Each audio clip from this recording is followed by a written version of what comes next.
नमस्कार बंधुगण, आम चैनल रे आपण मानकु स्वागत करुछि। मनीष को शीघ्र बुढ़ा कर दिए यही तीनिटी काम। वीडियोटी आरंभ करने पूर्व आपण मानकु मोर अनुरोध, वीडियो को गोटे लाइक एवं आम चैनल को सब्सक्राइब करंतु। चलंतु जानिबा व्यक्ति को जल्दी बुढ़ा कर दे थाए यही तीनिटी काम। चलंतु जानिबा एही विषय रे चाणक्य कौन कहिचंती। एक सरल संतान चंद्रगुप्त मौर्य को मिलित भारतर सम्राट करिथिबा चाणक्य नैतिकतार जड़े महान पंडित बोली कहा जाउछि। से मानव जीवन संबंध रे अनेक नीति विषय रे उल्लेख करिछंती। चाणक्य तांको नैतिकतार चतुर्थ अध्यायर 17तम पदरे महिला, पुरुष एवं घोड़ा मानकर वृद्धावस्थार कारण विषय रे कहती। आसंतु जानिबा कहीं चाणक्य अनुजाई लोक माने शीघ्र वृद्ध हुअंती एवं सेमानकु किपरि उद्धार करा जाई पारिबो। मनीषर धन, जीवन, भोजन एवं बासनार भोक केबे मेंटी न थाए।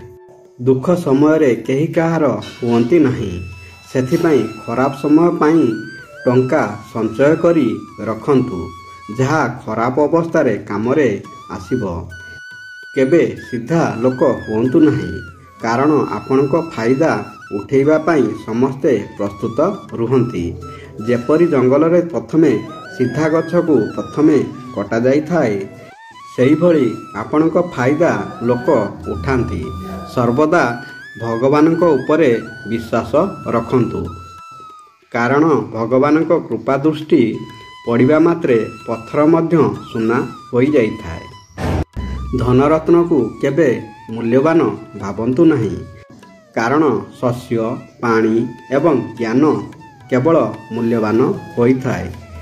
पाप कौन, पुण्य कौन एवं शत्रु किए एवं मित्र किए, एही सब जिनिष भितरे भल भावरे जानिबा उचित एवं मन ध्यान देई समस्त कार्य करिबा उचित। ठीक समय शोइबा, खाइबा, उठिबा यही गुण शिखिबा उचित अटे। जल्दी काहाकू विश्वास करिबा भल होई न थाए एवं कुकुर परी भरसादायक हेबा कुकुर ठारू शिखिबा उचित। स्त्री को केबे स्वामी को कथा टालिबा उचित होई न थाए, कारण कथा न मानिले स्वामीर आयु कम होई थाए। सर्वदा भल काम करिबा उचित एवं भूल को केबे ठीक कहिबा उचित नुहे। आत्मा को केबे अलगा करी आमे ताकू बदलई पारिबा नाही, किंतु आमे आम कथारे जनकू बदलई पारिबा। भावना अनुसारे आमको आम फल मिली थाए। सेथिपाई भावना भल रखंतु, भल फल मिलिबो। बंधुगण, वीडियोटी भल लागिले वीडियो को गोटे लाइक एवं आम चैनल को सब्सक्राइब करने को भूलिबेनी। धन्यवाद। जय श्री कृष्ण।